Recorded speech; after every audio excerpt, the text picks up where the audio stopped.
অৱস্থিত ছাত্ৰ সন্থাবিলাকে তেওঁলোকে প্ৰতিবাদ সাব্যস্ত কৰিছে যি এনে জাতীয় যি পোচাক যি আমাৰ বাদ্যযন্ত্ৰলৈ প্ৰতিবাদ কৰা খুব কমেই দেখিবলৈ পোৱা যায় আৰু তেওঁলোকৰ নিজা যি आसाम हड़पन आको हुलसई को जारी इदियत गया आसाम पनत झोतम जिला रे कलचार रैली तालाते आको दाबी अदाय कुरुमुटुर को छुटो कना कोकड़ाझाड़ गोसाईगांव घोलाघाट एमान जिला तायम होला दो नगांव जिला रे जुदे जुदे दाबीते कलचारल रैली को सपड़ाव लेदा ओना रैली दो ऑल सांताल स्टूडेंट्स यूनियन आंचलिक माझी मंडली सावते आयमा सांताड़ गांवता कुरुमुटुते होइसे तकना दाबी के मुद्रे मारंग दाबी के होयो कना आसाम सरकार होतेते सांताड़ को टी ट्राइब रे बांग सेलेक्ट काते शेड्यूल ट्राइब रे सेलेक्ट कमा सावते स्कूल कॉलेज विद्यागार रे सांताड़ीते ओलो पढ़ाव लगन चालुमा लई तोरा लेक कना आसाम रेन हड़ हपन दो सांताड़ जाति लेकाते मान्यता नाम रे दाबी रे जोरदाव लगियो पड़ियो मेना कोआ आज অধসদল ছাত্ৰ সন্থাই বৃহত্তৰ অসমত ধাৰাবাহিকভাৱে আন্দোলন সৃষ্টি কৰিছো আৰু এই গণ আন্দোলনৰ যোগেদি অসম চৰকাৰক কৈ দিব বিচাৰিছো যি শোষিত নিৰ্যাতিত জনগোষ্ঠীক আপুনি 70 বছৰে শোষণ কৰিলে স্বাধীন দেশৰ পৰাধীন নাগৰিকৰ নিচিনা ব্যৱহাৰ কৰিলে মাহিমায়ৰ চকুৰে চালে সেই জনগোষ্ঠী আজি ওলাই আহিছে আজি এই নগাঁও জিলাৰ উপায়ুক্তৰ সন্মুখত আমি সাঁওতাল জনগোষ্ঠীৰ যি কলা কৃষ্টি সংস্কৃতি সেই কলা কৃষ্টি সংস্কৃতি লৈ আজি অসম চৰকাৰক দেখুৱাব বিচাৰিছো যি জনগোষ্ঠীক আপুনি 15 মাৰ্চ তাৰিখে বনিয়াৰ হাতত গতাই দিয়াৰ সিদ্ধান্ত লৈছে সেই সিদ্ধান্তৰ প্ৰতিবাদত আজি সদৌ ছাত্ৰ সন্থাই বাটে পথে ওলাই আহিছে আৰু অসম চৰকাৰক জনাই দিব বিচাৰিছে আমি আজিও সাঁওতাল হিচাপে জীয়াই আছো আৰু অনাগত দিনত সাঁওতাল হিচাপে জীয়াই থাকিম যে চাহ জনগোষ্ঠীত অন্তৰ্ভুক্ত কৰি সাঁওতালসকলক সুবিধা দিয়াৰ এই কটিল ৰাজনীতি অসম চৰকাৰে বন্ধ কৰিব লাগিব বহু বছৰ সাঁওতাল জনগোষ্ঠীৰ ওপৰত ৰাজনীতি কৰা হ'ল আৰু সাঁওতাল জনগোষ্ঠী নিজৰ কলা কৃষ্টি সংস্কৃতি হেৰুৱাৰ বিলুপ্তিৰ পথত লৈ গৈছে এইটো কাৰণে আমি সদৌ ছাত্ৰ সন্থাই নিজৰ কলা কৃষ্টি অসম চৰকাৰক দেখুৱাব বিচাৰিছো আৰু কৈ দিব বিচাৰিছো যে সাঁওতাল জনগোষ্ঠীক জনজাতিকৰণ প্ৰদান কৰক সাঁওতাল জনগোষ্ঠীৰ ভাষাৰ অধিকাৰ প্ৰদান কৰক আৰু ভূমিৰ অধিকাৰ প্ৰদান কৰক অন্যথা অসমত যি গণ আন্দোলন হৈছে তাতকৈ বৃহত্তৰ গণ আন্দোলন সদৌ ছাত্ৰ সন্থাই সৃষ্টি কৰিব আজি জনগোষ্ঠীটোৰ আইমাতৃসকল নিজৰ বাদ্যযন্ত্ৰ নিজৰ কলা কৃষ্টি সংস্কৃতিলৈ আমি আজি ইয়াত আন্দোলন কৰিছো এই আন্দোলন সদৌ ছাত্ৰ সন্থাই দিল্লীৰ মজিয়ালৈকে লৈ যাব আৰু এই অসমত যে সাঁওতাল জনগোষ্ঠী শোষণ কৰা হৈছে প্ৰতাৰণা কৰা হৈছে আৰু অধিকাৰ কৰা যি বঞ্চিত কৰা যি সংস্কৃতি এই সংস্কৃতি বন্ধ হ'ব লাগে এই কথা কিন্তু আমি বিজেপি নেতৃত্বাধীন দিল্লী চৰকাৰক জনাই দিবলৈ বাধ্য হ'ম আজি 6টা প্ৰতিবাদ সম্পৰ্কে কি ক'ব আজি যে 6টা প্ৰতিবাদ দাবী আছে দাবী সন্নিৱিষ্ট কৰি প্ৰতিবাদ সাব্যস্ত কৰিছে এই 6টা দাবী সম্পৰ্কে কি ক'ব আজি চাওক সদৌ ছাত্ৰ সন্থাই 70 বছৰে শোষিত নিৰ্যাতিত সাঁওতাল জনগোষ্ঠীক জনজাতিকৰণ যে প্ৰদান কৰিব লাগে তাৰ কাৰণে কিন্তু আমি দীৰ্ঘদিনৰ পৰা সংগ্ৰাম কৰিছো কিন্তু সাঁওতাল জনগোষ্ঠীৰ সংবিধানত অন্তৰ্ভুক্ত জনজাতিকৰণৰ বিষয়টো বৰ্তমান অসম চৰকাৰে চাহ জনগোষ্ঠীত অন্তৰ্ভুক্ত কৰি সাঁওতাল জনগোষ্ঠীক যি সুবিধা দিয়াৰ চেষ্টা কৰিছে তাত আমি সেই কথাই আমি অসম চৰকাৰক জনাই দিব বিচাৰিছো যে 70 বছৰে আপোনালোকে শোষণ কৰিলে আমাক প্ৰতাৰণা কৰিলে প্ৰবঞ্চনা কৰিলে আমাক চাহ জনগোষ্ঠী নামেৰে শোষণ কৰাৰ চেষ্টা কৰা বন্ধ কৰক আমাক জনজাতিকৰণ প্ৰদান কৰক আৰু 342 নং যি কথা ইয়াত সন্মিলিত কৰা আছে এই কথাই প্ৰমাণ কৰে যে সাঁওতালসকলক ভাৰতৰ বিভিন্ন ৰাজ্যত সাঁওতালসকলক জনজাতিকৰণ প্ৰদান কৰা হৈছে অসমত থকা সাঁওতালসকলক চাহ জনজাতি নহয় জনজাতিকৰণ প্ৰদান কৰিব লাগে প্ৰথম কথা অসমত থকা থলুৱা সাঁওতালসকলৰ কিন্তু অসমৰ যি ভূমি নীতি সেই ভূমি নীতিত অন্তৰ্ভুক্ত সাঁওতাল এটা প্ৰটেক্টেড ক্লাছ শ্ৰেণীৰ মানুহ আৰু সাঁওতাল জনগোষ্ঠীৰ যি ভূমি সেই প্ৰটেক্টেড ক্লাছৰ ভূমি কিন্তু আজিৰ দিনত কোনো সংৰক্ষণ হোৱা নাই সাঁওতাল জনগোষ্ঠীৰ ভূমি অনাসংৰক্ষিত মানুহে যধে মধে পানীৰ দৰত কিনি লৈছে যে অসম চৰকাৰৰ ইয়াত দায়িত্ব নাই নেকি অসম চৰকাৰৰ ইয়াত কৰণীয় নাই নেকি আমি এই কথাই আমি অসম চৰকাৰক জনাব বিচাৰিছো বহু শোষিত কৰা হ'ল নিৰ্যাতিত কৰা হ'ল সাঁওতাল জনগোষ্ঠীৰ ভূমি আৰু ভূমি শেষ হ'লে এটা জনগোষ্ঠী শেষ হ'ব তৃতীয়ত আছে আমাৰ ভাষা যি ভাষা পবিত্ৰ সংবিধানত অন্তৰ্ভুক্ত ভাষা হয় 8 শিডিউলত ইনক্লুডেড ভাষা হয় আৰু সেই ভাষা আজিলৈকে মৰ্যাদা পোৱা নাই কিয় অসম চৰকাৰৰ গুৰুত্ব নাই নেকি দায়িত্ব নাই নেকি আজি নিউ এডুকেশ্যন পলিচি ওলাইছে নিউ এডুকেশ্যন পলিচিত সাঁওতাল জনগোষ্ঠী অংকিত হৈছে নে নাই নিজৰ মাতৃভাষাত পঢ়াৰ কাৰণে সুযোগ সুবিধা পাবনে নাই যদিহে সাঁওতাল জনগোষ্ঠী নিজৰ ভাষাত পঢ়িব পৰা নাই যদিহে সাঁওতাল জনগোষ্ঠী নিজৰ মাতৃভাষাত পঢ়িবলৈ সুযোগ সুবিধা নাপায় আৰু ভূমিৰ যদি অধিকাৰ সংৰক্ষণ নাথাকে তেতিয়াহ'লে অনাগত দিনত সাঁওতাল জনগোষ্ঠী নিশেষ হৈ যাব এই কথাই প্ৰমাণ কৰে আমি সেইকাৰণে অসম চৰকাৰক দাবী জনাইছোঁ যে চাওতাল জনগোষ্ঠী আজি শংকিত হৈছে যে অনাগত দিনত চাওতাল জনগোষ্ঠী নিজৰ কলা কৃষ্টি পাঞ্চি পাহাত বাদাল বাজনা বজাব পাৰিব নে নাই, নিজৰ আই ধৰ্ম থাকিব পাৰিব নে নাই, তাৰ প্ৰতি শংকিত হৈ আজি চাওতাল জনগোষ্ঠী ওলাই আহিছে। আজি অসম চৰকাৰক এটা স্মাৰক পত্ৰ প্ৰদান কৰি আমি কৈ দিব বিচাৰিছোঁ যে আমাক চাহ জনগোষ্ঠী নামেৰে বহুদিন শুকান কৰা হ'লে এতিয়া চাওতাল হিচাপে জীয়াই থাকিবলৈ দিয়ক। চাওতাল হিচাপে ভাষা, চাওতাল হিচাপে ভূমি আৰু চাওতাল হিচাপে জনজাতিকৰণৰ অধিকাৰ প্ৰদান কৰিবই লাগিব।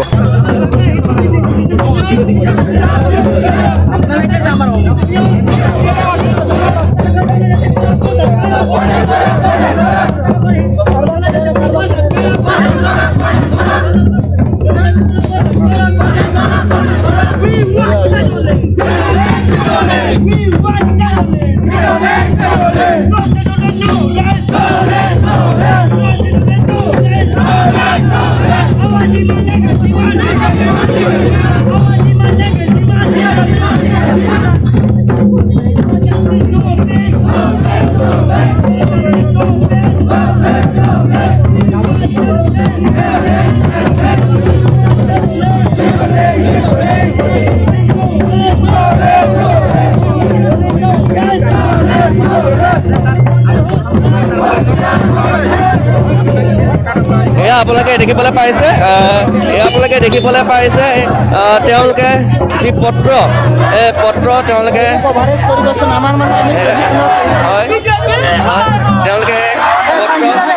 বৰ্তমান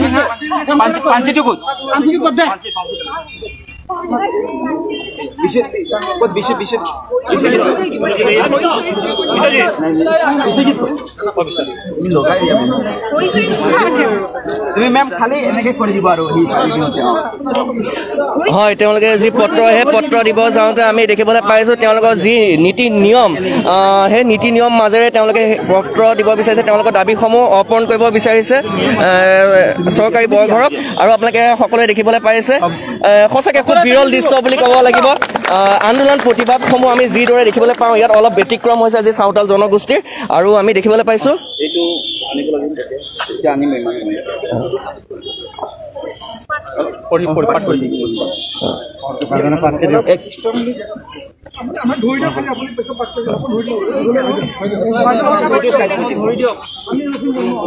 আজি সদৌ চাওতাল ছাত্ৰ সন্থাই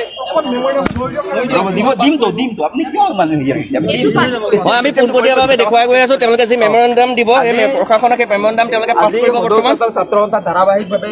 বৃহত্তৰ অসমখনক আমি এক আন্দোলন সৃষ্টি কৰিছোঁ আৰু এই আন্দোলনৰ কাৰ্যসূচী মতে আজি উপায়ুক্তৰ ওচৰত ছাত্ৰ সন্থা নগাঁও জিলা সমিতিয়ে সংস্কৃতি শোভাযাত্ৰাৰ যোগেদি আমি আমাৰ পৰম শ্ৰদ্ধাৰ মুখ্যমন্ত্ৰী ডক্টৰ হিমন্ত বিশ্ব শৰ্মালৈ দেবলৈ আমি আগবঢ়াম। আৰু এইখিনি সময়ত আমাৰ জনগোষ্ঠীয় যি সমস্যা সেই সমস্যাৰ ওপৰত যি স্মাৰক পত্ৰ তৈয়াৰ কৰা হৈছে তাৰ বাবে মই পাঠ কৰিবৰ কাৰণে আমাৰ নগাঁও জিলা সমিতি সদস্য ছাত্ৰ সন্থাৰ সাধাৰণ সম্পাদকক পাঠ কৰি দিবলৈ অনুৰোধ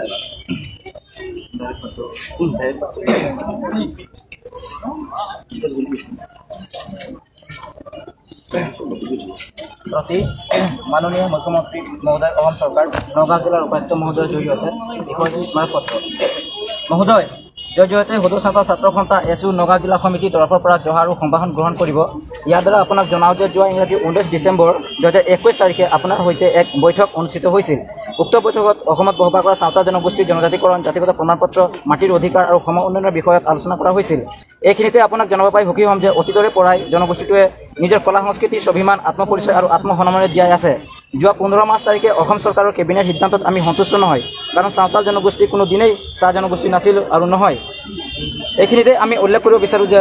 জনগোষ্ঠীটোৰ সুকীয়া পৰিচয় থকাৰ স্বত্তেও জনগোষ্ঠীটোক সময়ে সময়ে বিপথে পৰিচালিত কৰা হৈছে, যিটো জাতিটোৰ হকে শুভ লক্ষণ নহয়। 2003 চনৰ 22 ডিচেম্বৰ তাৰিখে ভাৰতৰ পবিত্ৰ সংবিধানৰ 8ম অনুসূচীত চাওতালী ভাষা অন্তৰ্ভুক্ত হয়। ইয়াৰ উপৰিও 1886 চনৰ অসম ৰাজহ আৰু ভূমি আইনৰ অধীনত চাওতাল জনগোষ্ঠী এক সংৰক্ষিত শ্ৰেণীৰ লোক। ডক্টৰ বাণীকান্ত কাকতিয়ে লিখা দ্য মাদাৰ গডেছ কামাখ্যা নামৰ গ্ৰন্থখনতো অসমৰ চাওতালসকলৰ অৱদানৰ কথা বিৱৰি লিখা আছে। তথাপিও আজিলৈকে কোনো এখন চৰকাৰে জনগোষ্ঠীটোৰ কলা সংস্কৃতিৰ সংৰক্ষণ আৰু উত্তৰণৰ ক্ষেত্ৰত ব্যৱস্থা গ্ৰহণ নকৰিলে। 1998 চনৰ পৰাই সেৱাৰ অধীনত হাইস্কুল শিক্ষান্ত পৰীক্ষাত চাওতালী ছাত্ৰ ছাত্ৰীয়ে চাওতালী ভাষাৰে পৰীক্ষাত অৱতীৰ্ণ হৈ আহিছে। 15 মাৰ্চত অসম চৰকাৰৰ সিদ্ধান্ত চাওতাল ছাত্ৰ সন্থা আশ্বস্ত হ'ব পৰা নাই, কাৰণ চাওতাল জনগোষ্ঠীয়ে চাহ জনগোষ্ঠী নহয় আৰু মানি নলওঁ। সেয়া হ'লে কলা সংস্কৃতিৰে ভৰপূৰ এই চাওতাল জনগোষ্ঠীটোৰ অস্তিত্ব লাঘৱ হ'ব। আৰু কলা সংস্কৃতি আত্মপৰিচয় আৰু আত্মসন্মানত আঘাত আনিব। সেয়ে আমি বিচাৰোঁ চৰকাৰৰ এই সিদ্ধান্ত বাতিল হ'ব লাগে আৰু চাওতাল জনগোষ্ঠীৰ কোনো ক্ষতি নোহোৱাকৈ চৰকাৰে চাওতাল জনগোষ্ঠীৰ দল সংগঠনেৰে মিলি আলোচনাৰ মাধ্যমত এক স্থায়ী সমাধানৰ পথ প্ৰস্তুত কৰিব। চাহ জনগোষ্ঠী হিচাপে চাওতাল জনগোষ্ঠীক জাতিগত প্ৰমাণপত্ৰ প্ৰদান কৰা হ'লে অনাগত দিনত জনগোষ্ঠীটোৱে নিজৰ অধিকাৰ আৰু প্ৰাপ্য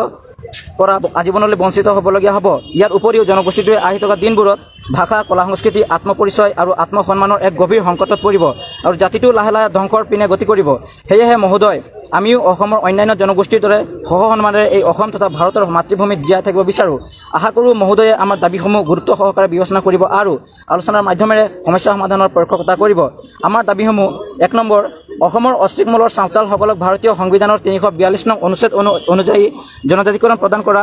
২ নম্বৰ, ১৫ মাৰ্চ তাৰিখে অসম চৰকাৰে গ্ৰহণ কৰা চাহ জনজাতি জাতীয় সন্মিলনক জাতিগত প্ৰমাণপত্ৰ দিয়াৰ অংগীকাৰ বাতিল হ'ব লাগে। ৩ নম্বৰ, চাওতাল জনগোষ্ঠীক চাহ জনজাতিৰ পৰিৱৰ্তে চাওতাল জনগোষ্ঠী হিচাপেও জাতিগত প্ৰমাণপত্ৰ প্ৰদান কৰক। ৪ নম্বৰ, অসম চৰকাৰ আৰু চাওতাল জনগোষ্ঠীয় দল সংগঠনৰ সৈতে এখন দ্বিপাক্ষিক বৈঠক অনুষ্ঠিত কৰি সমাধানৰ পথ প্ৰস্তুত কৰা। ৫ নম্বৰ, অসমত চাওতালী ভাষাক চৰকাৰী ভাষা স্বীকৃতি প্ৰদান কৰি চাওতালী ভাষা উন্নতিৰ বাবে যাৱতীয় ব্যৱস্থা গ্ৰহণ কৰা। ৬ নম্বৰ, অসম ভূমি আৰু ৰাজহ আইন ১৮৮৬ মতে চাওতালসকলৰ ভূমি সংৰক্ষণ কৰি অধিকাৰ ৰূপায়ণ কৰা। ৭ নম্বৰ, ১৯৯৬ আৰু ৯৮ আৰু ২০১৪ হোৱা গোষ্ঠী সংঘৰ্ষৰ ফলত মৃত্যু হোৱা আৰু গৃহহাৰা হোৱা লোকক উপযুক্ত ক্ষতিপূৰণ প্ৰদান কৰি পুনঃ সংস্থাপন প্ৰদান কৰা। ধন্যবাদেৰে নগাঁও জিলা সমিতিৰ হৈ সভাপতি শ্ৰী বিশ্বজিৎ টুডু, সম্পাদক শ্ৰী শ্ৰৱণ বাস্কে, প্ৰমুখ কৰি নগাঁও জিলাৰ সমূহ চাওতাল জনগোষ্ঠীৰ ৰাইজ। যি মেমৰেণ্ডাম, সেই মেমৰেণ্ডামখন আমাৰ প্ৰশাসনক তেওঁলোকে অৰ্পণ কৰিছে, দেখাই আছোঁ এয়া।